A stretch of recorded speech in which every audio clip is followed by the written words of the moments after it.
Southeast of Chicago, nestled near the coast of Lake Michigan. It's a place driven by what's coming next, a place where industry is the lifeblood of its community, and its pulse is gritted with sand and steel, fire and smoke.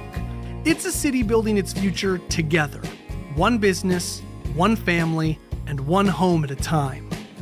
This is a place for makers, doers, and dreamers. It's where the global marketplace meets hometown values, where Americana isn't just a tradition, it's a way of life. Here, your experience makes the difference. With access to railroads, major waterways, and 8 different highways, this is a place in motion, sending goods, services, and ideas not just across the state, but across the world.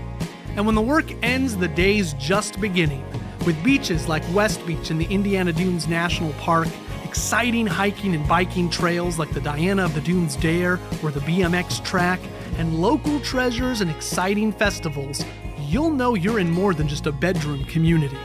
From veterans of foreign wars to hometown heroes, our diversity is our strength, and we forge our future with the same flame as our steel. Oh, there's a place in the Midwest, and it's calling you home. The best part of Portage is what's next.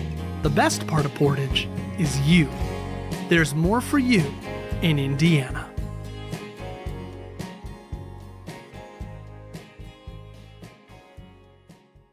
There's a place in the Midwest, 50 miles southeast of Chicago, nestled near the coast of Lake Michigan. It's a place driven by what's coming next, a place where industry is the lifeblood of its community, and its pulse is gritted with sand and steel, fire and smoke. It's a city building its future together, one business, one family, and one home at a time.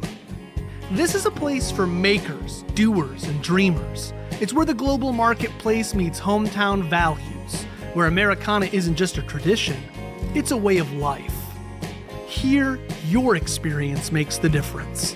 With access to railroads, major waterways, and 8 different highways, this is a place in motion, sending goods, services, and ideas not just across the state, but across the world. And when the work ends, the day's just beginning, with beaches like West Beach in the Indiana Dunes National Park, exciting hiking and biking trails like the Diana of the Dunes Dare or the BMX track, and local treasures and exciting festivals, you'll know you're in more than just a bedroom community. From veterans of foreign wars to hometown heroes, our diversity is our strength, and we forge our future with the same flame as our steel. Oh, there's a place in the Midwest, and it's calling you home. The best part of Portage is what's next. The best part of Portage is you. There's more for you in Indiana.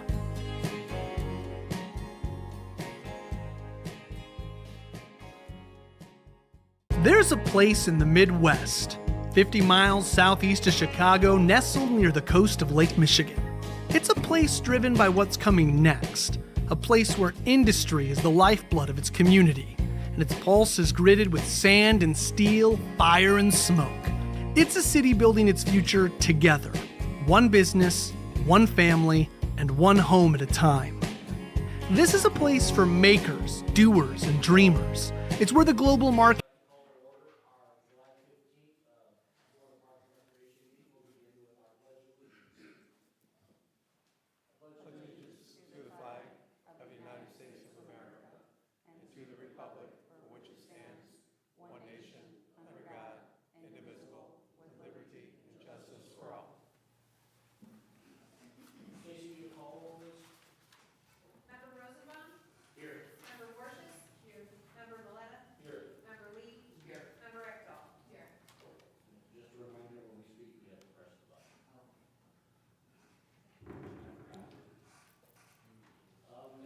we have our minutes. We have the minutes. Hope everybody had a chance to look at it. I'll entertain a motion to approve. I make a motion to approve the minutes. Second. We have a motion and a second. Any questions or discussion? Hearing none, call roll, please. Member Ekdahl? Yes. Member Rosenbaum? Yes. Member Warshes? Yes. Member Miletta? Yes. Member Lee? Yes. Next up, we have our financial report. Again, if everyone's had a chance to look at it, whenever you're ready, we'll entertain a motion.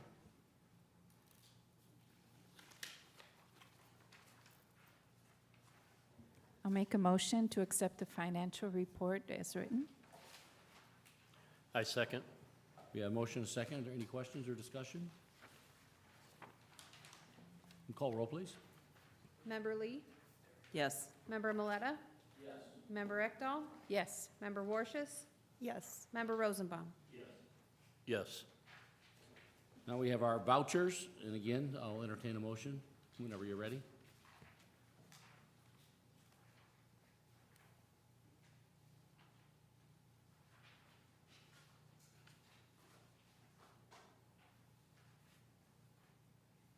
I'll make the motion to accept the vouchers as written.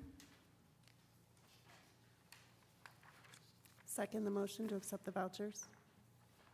We have a motion and a second. Any questions or discussion? Hearing none, call roll, please. Member Lee? Yes. Member Rosenbaum? Yes. Member Warshus? Yes. Member Ekdahl? Yes. Member Maleta? Yes. Next, we have our contracts. We have the Register of Rental Contracts for June and July, as well as the Register of Personal Service Contracts for July.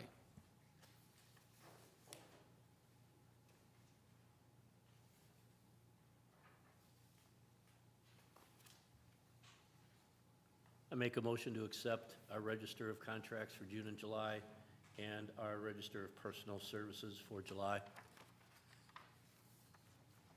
Second. We have a motion and a second. Any questions or discussion? Hearing none, call roll, please. Member Rosenbaum? Yes. Member Warshus? Yes. Member Maleta? Yes. Member Lee? Yes. Member Ekdahl? Okay, that brings us to fees and charges. Superintendent? Yes, thank you. The Fall Softball League is actually the same. There's no change there.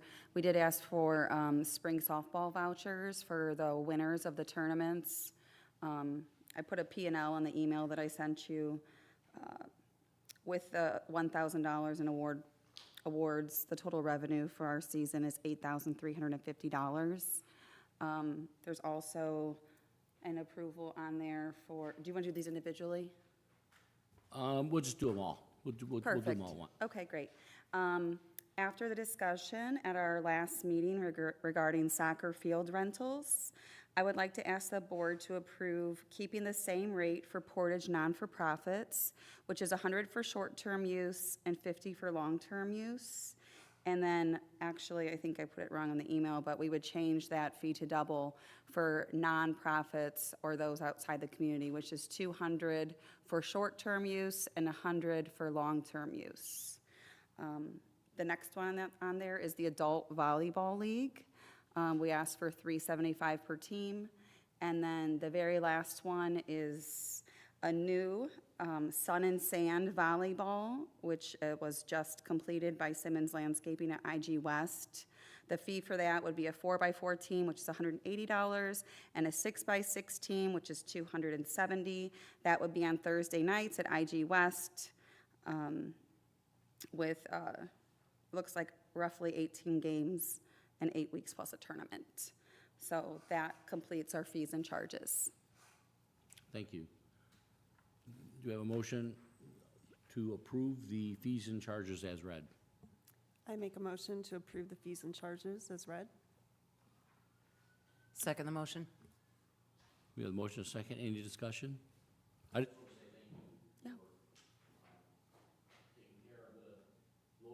Of course. Yeah. Of course. Yeah. Sun and Sand Volleyball looks like a lot of fun. Yeah, I'm excited to continue to grow IG West. I think it's such a great place. Our softball, like we have 27 teams in spring, and I expect fall to really increase. So we're excited to see the vitality to that park return. So, thank you. Thank you. Anybody else have anything on the fees and charges? Hearing none, call roll, please. Member Warshus? Yes. Member Rosenbaum? Yes. Member Lee? Yes. Member Maleta? Yes. Member Ekdahl? Yes. That takes us now to the park bond. I would like to turn this over to David Duran with Game Plan Solutions. We good here? Okay. Good evening, Park Board. And just wanted, I passed out a document that you guys have in front of you. We've been charged to look at some capital improvement projects for the city of Portage, and pickleball is one that, working with Kelly and her team, finding out that we don't have one pickleball court here in Portage as far as an outdoor court. So this is something that's been on their target for a while now, and we've identified a good spot at Woodland Park. It is the location on your document there would be where the old pool used to be, and it was basically raised out of there, was moved out, and a parking lot was put over the top of that location there. What makes that site a very highest and best use would be we were able to put 5 consecutive pickleball courts together on there. And if you look at the rendering on there, again, this is just up to scale. You would be able to have a center court, championship-style court in the middle with 2 same similar size courts on the left and right side for a total of 5 courts.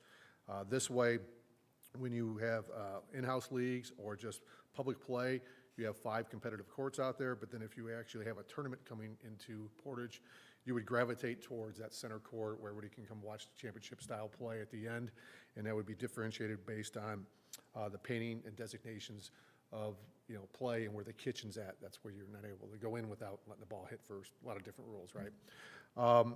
That location is ideal because if we're going to have lighting for that location there, we met with Musco Lighting, which is a procurement approved vendor for the state of Indiana, so you don't have to go out and bid for that. And appears to be the electrical that's laid out there currently right now is conducive to go ahead and do some improvements for that location, so you can have lighting for that location, which Musco Lighting, if you're not familiar with it, or if you are, has the controllables areas where the parks can control it. There could be a push button application there for just general play. You want to come play in the early evenings, you can actually have an application on there for a certain amount of time. It's actually 100% controlled by your body or the city on who can use it at one given opportunity.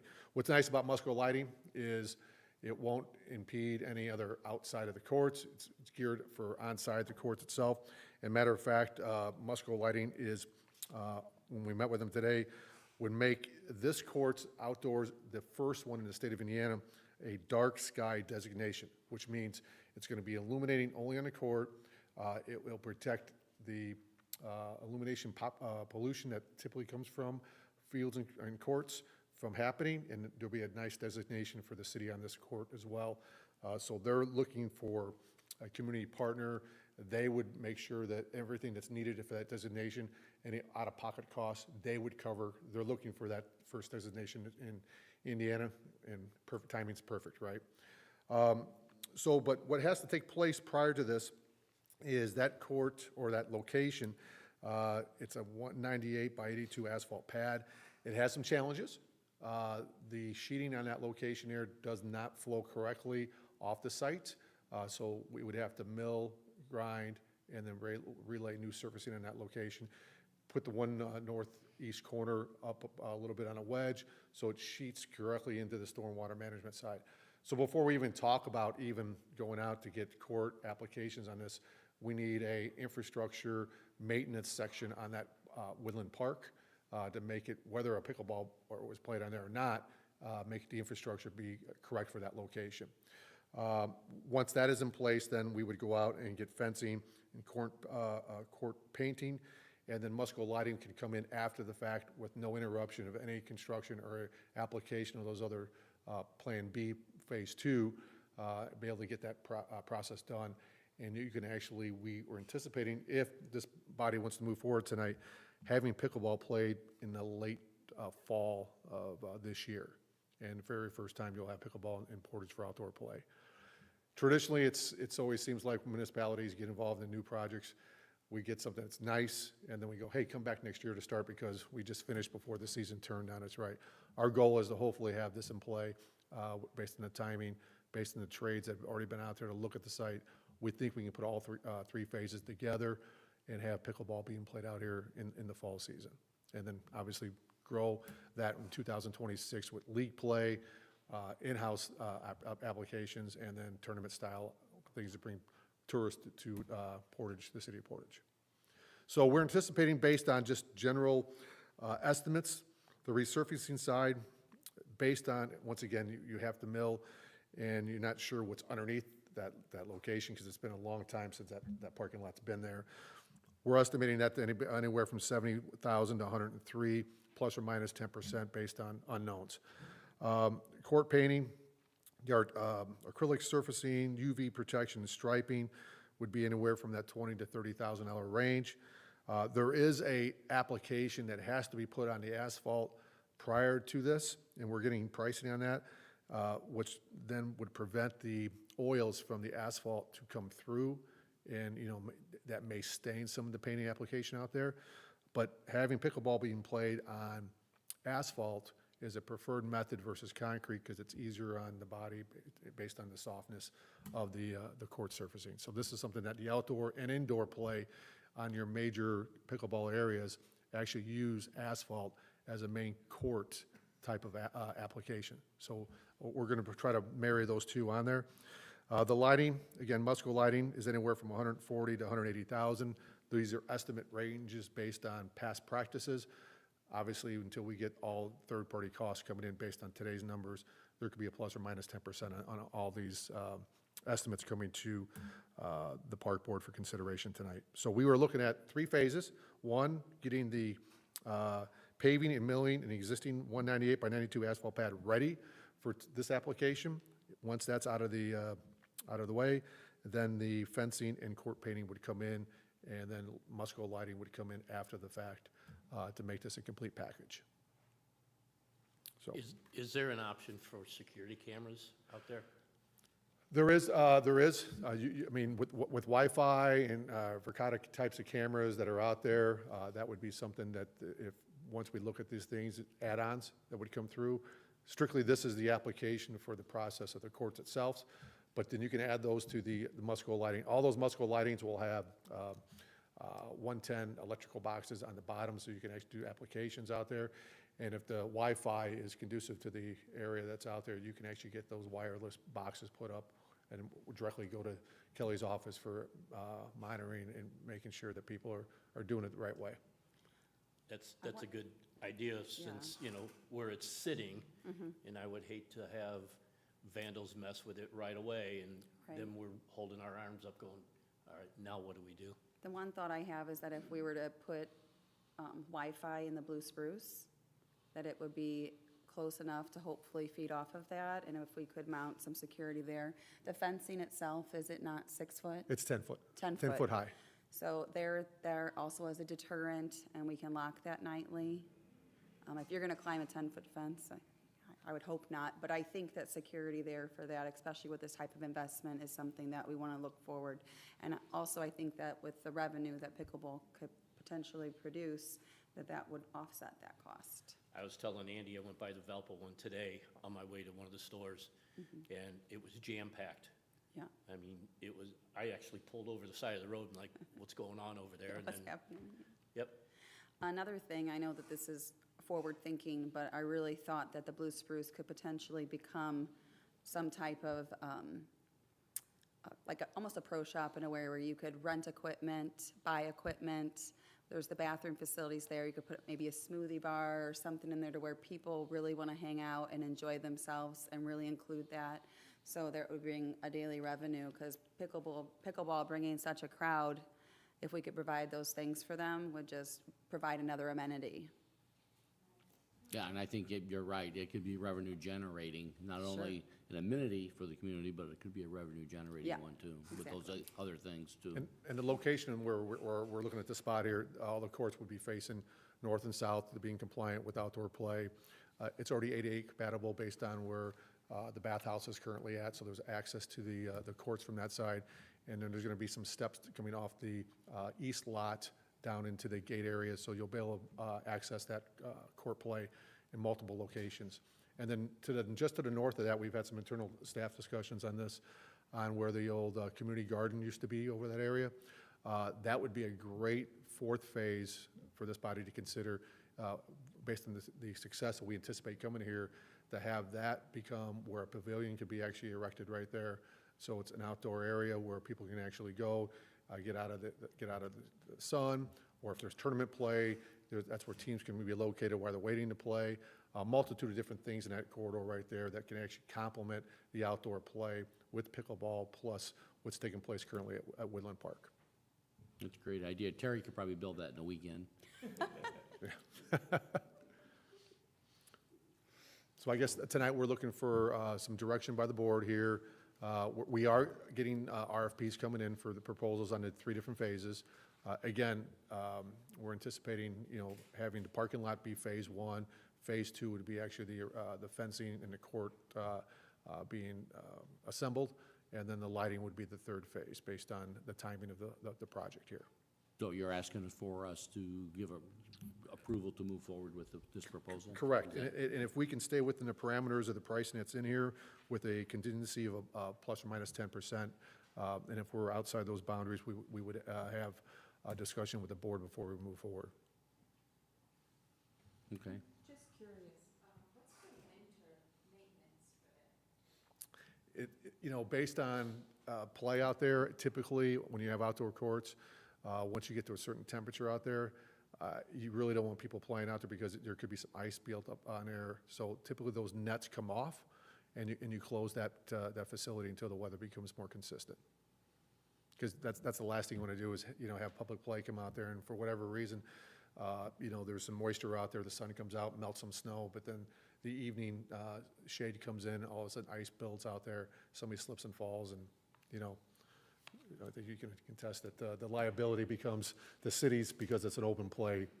Typically at that point, our recommendation would be to go ahead and just secure the area until the weather becomes consistent again for health concerns. 100%, yes. And once you have this, hopefully we get this out there so we can get a few, maybe a month or a few weeks of actual play out there. That by itself will lend the Parks Department an opportunity to sell it for next year for tournaments and public play and for league play itself. You'll have no problem getting teams. Good. Would someone like to make a motion?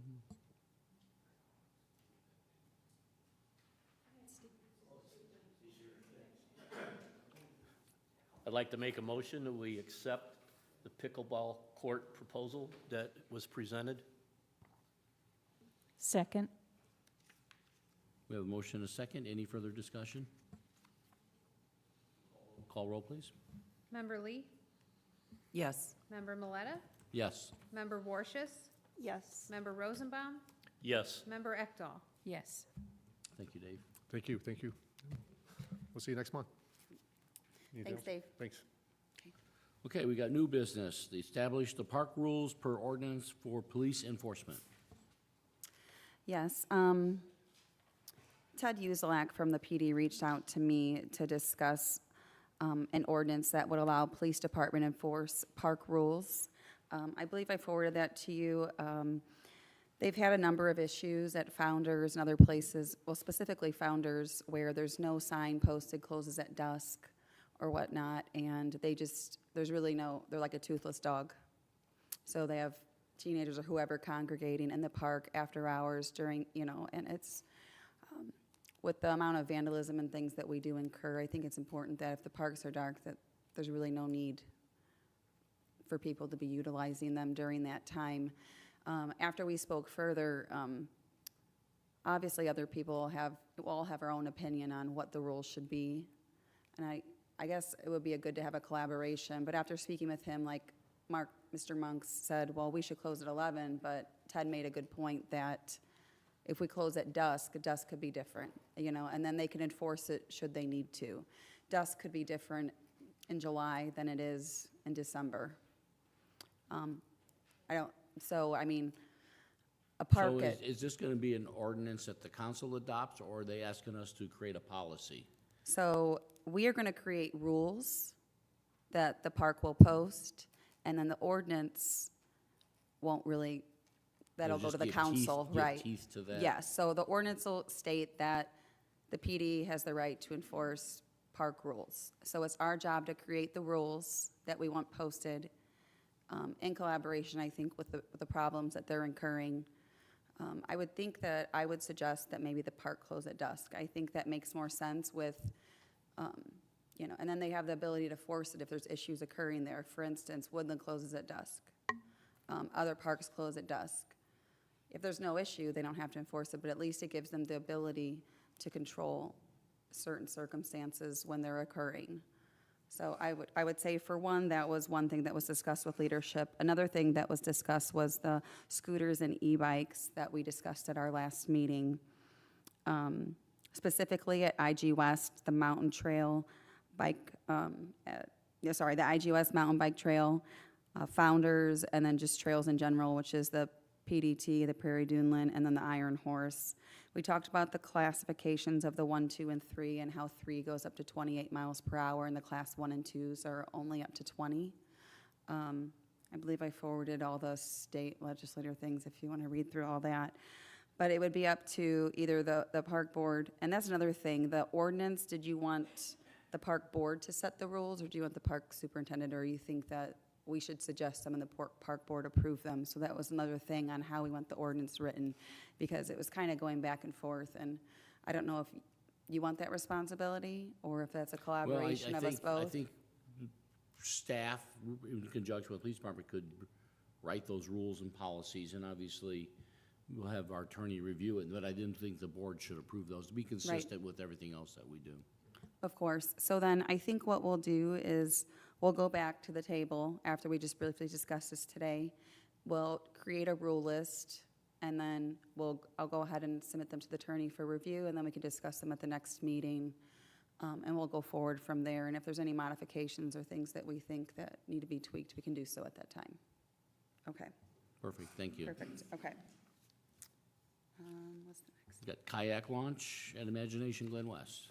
Yes, so just to give a little background, last October, Leanne and the mayor reached out to me, and we started meeting with multiple agencies, multiple park departments, pretty much there was a lot of people, right? There was a lot of people present, a number of different agencies that were park departments, whether it be Valpo, Chesterton, the Porter County. We were meeting at the Indiana Dunes, and it was also with the Shirley Hines Land Trust, and multiple conversations come about with the Northwest Indiana Paddlers Association. So 2 and 3 are actually combined to one agenda item. Anyhow, who I have with us here today is Eric Bird from Shirley Hines Land Trust and Rob Albrecht from the Northwest Indiana Paddlers Association. We looked at a number of drone footages over the Salt Creek area. A lot of that has a number of blockages, but there's a great access point to where we could add a kayak launch at IG West. So with all the improvements that are already going on there, I think that would continue the vitality that we're bringing. So we actually went on foot, mayor, leadership, those here, and other agencies, and we visited a number of locations that were potential areas, and IG West does seem to be the best location. They have a little packet that I've provided to you in front, and they are going to join us this evening and give us some feedback. Oh, sorry, one more thing. Eric is also working on a grant with the Chi-Cal River Fund. It's an estimated $200,000 for the city of Portage. And then I would like to potentially propose a $40,000 match. The match can be matched by a number of ways. For instance, if we were to use a landscaping facility, let's say, for instance, Simmons, and they went out and said, this project here is going to cost $50,000, and they were to give us a donation with like a $10,000 discount. That's just an example, that $10,000 could be part of the match. Grant could also be land, could be part of the match. But I think that it always is helpful when you look for a grant that you provide a match, because it looks favorable. Eric, Rob, if you would step up to the mic. So what is your ask of us tonight? My ask is to approve a $40,000 match for the Chi-Cal River Fund grant. Is it okay if I give you guys This is Eric Bird.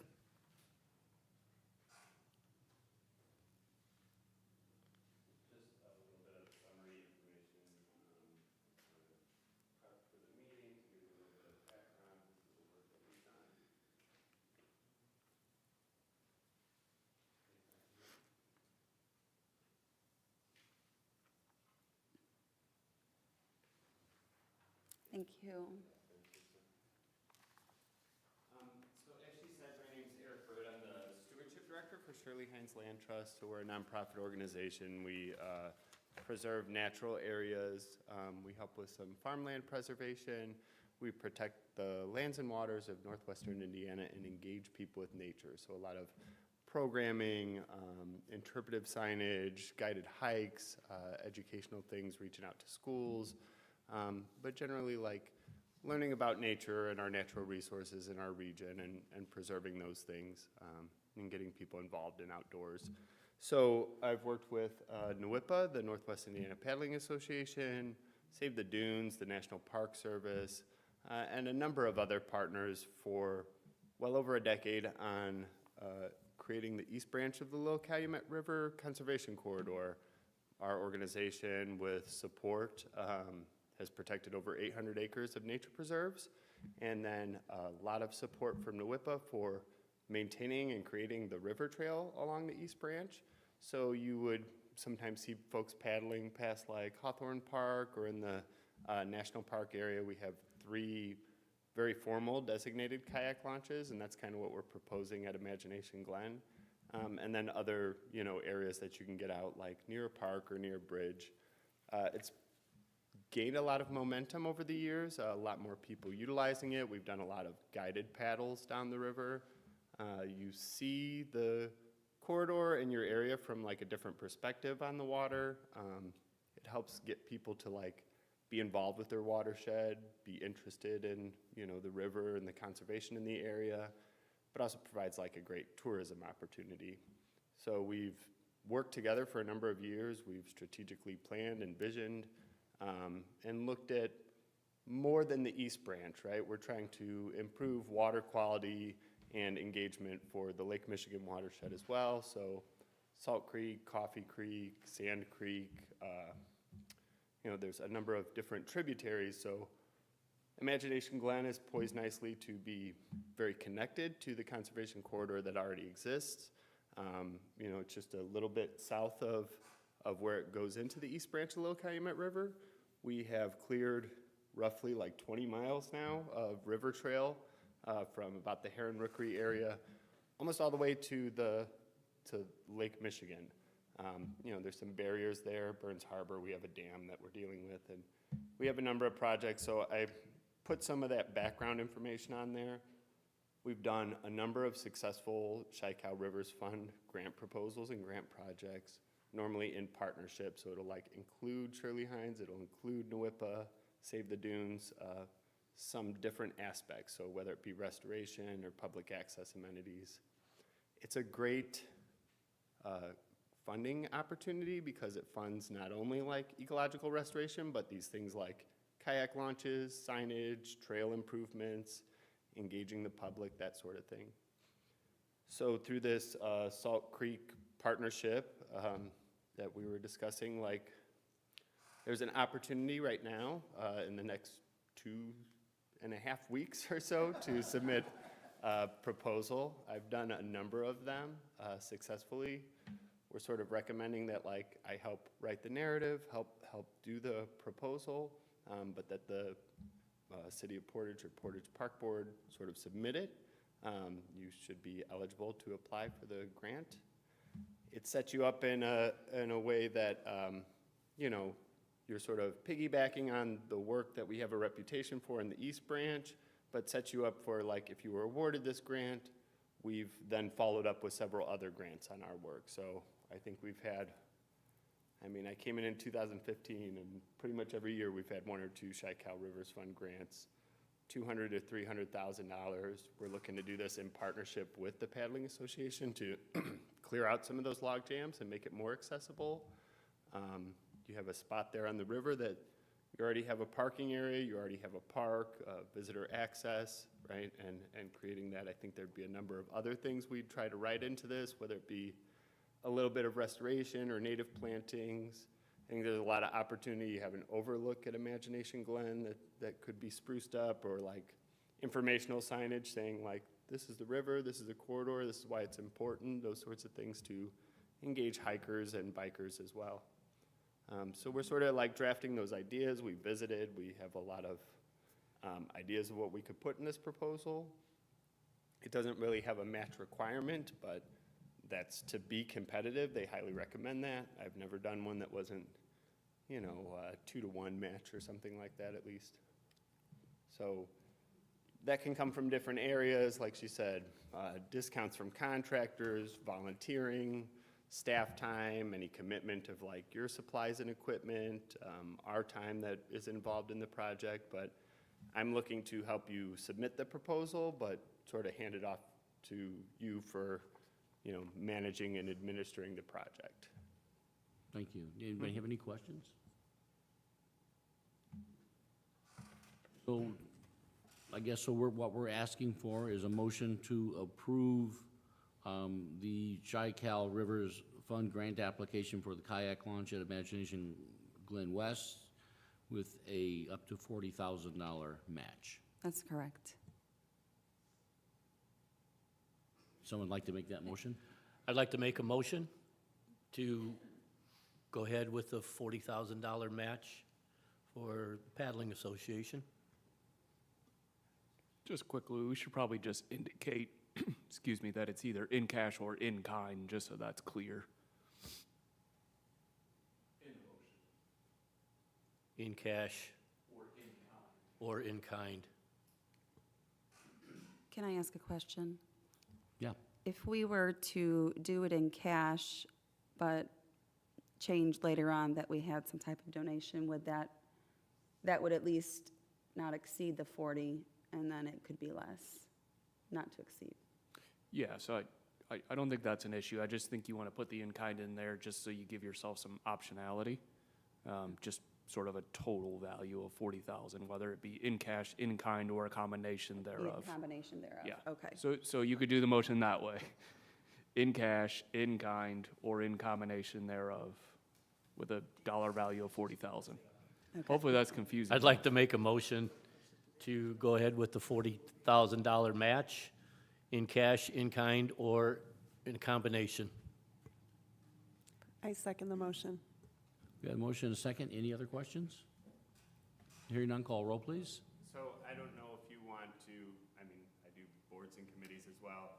Do you want to be approving that you're going to install the kayak launch, or that you're going to, you know, if given this award, manage and administer the grant? I mean, that's a responsibility, I guess, you're taking on in infrastructure and that sort of thing. So applying for the grant, we don't want to say like, we're going to install a kayak launch, and then when it gets awarded in December and we move into the project in 2026, say like, oh, but we don't want a kayak launch there, you know what I mean?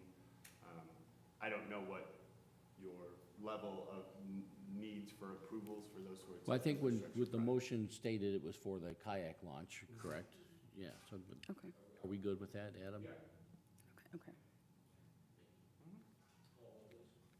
Member Lee? Yes. Member Miletta? Yes. Member Warshes? Yes. Member Rosenbaum? Yes. Member Ekdahl? Yes. Yes. Thank you. Doesn't look like we have any unfinished business. Committee reports. Do we have a plan commission update? Yeah, it was a really quick meeting. There was only one thing on the agenda. Providence at Farmington came before the board just to complete some contingencies, and that was that. Was that quick? Great, thank you. Okay, we move on to department staff remarks. Anything for us this evening? I have a few. I'll be brief. So we have a Surf and Serve luau-themed volleyball tournament that will be announced tomorrow. The board approved the fees earlier in the year. That will be August 23rd from 9 to 4.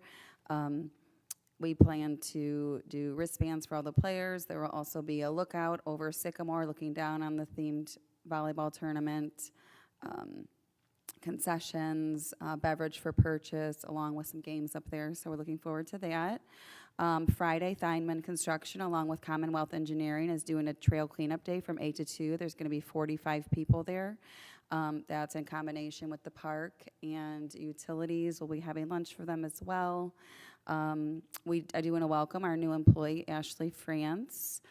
We interviewed several candidates, and we are thrilled to have her join us. So welcome her. What's her position? Her position is, she's an admin sports coordinator. We've been recently updating our job descriptions. Carly will be taking over the admin venue coordinator position. She'll be backfilling that since she already has so much knowledge about the ATC and all the liquor permits and the ordering. So because those jobs interchange and they have to do both jobs, she'll be training her on the sports side and concessions. Frank Gilbert, we stopped by there before we came here today. The RDC with their gift grant approved that to be, they did sanding, scraping, because it was really in need of a refresh, and it's already looking great. So that will be probably finished by the end of the week. So much needed love there. Open air pavilion, had that all power washed, definitely a need. That was also through the RDC gift grant. We did have a meeting with the clerk's office. We do weekly budget meetings. We are working on reappropriating funds in August due to the budget being prepared with a non-reverting in mind. So we are having internal meetings to get those figures ready so that we can do that additional appropriation. I just want you to be aware. We also looked at our annual revenue for the year. We're at $370,000. And all of 224, we did $254,000. So as you can see, we're about $120,000 over the whole annual amount of 2024. So I thought that was pretty impressive and thought I would share it. And those are all my staff remarks. Thank you. Well, congratulations, Thank you. because you've done a really good job here. Thank you. And I know you're working really hard in your staff. Thanks. Thank you. Any other matters or public comment?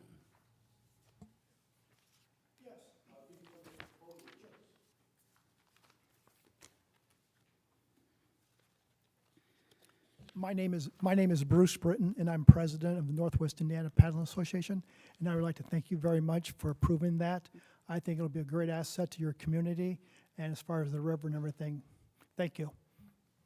Thank you. I'm excited about that. I mean, that project's been talked about for many, many years of having the kayak launch and doing that. And I appreciate you gentlemen, your organizations and groups, and working with our staff to make that happen.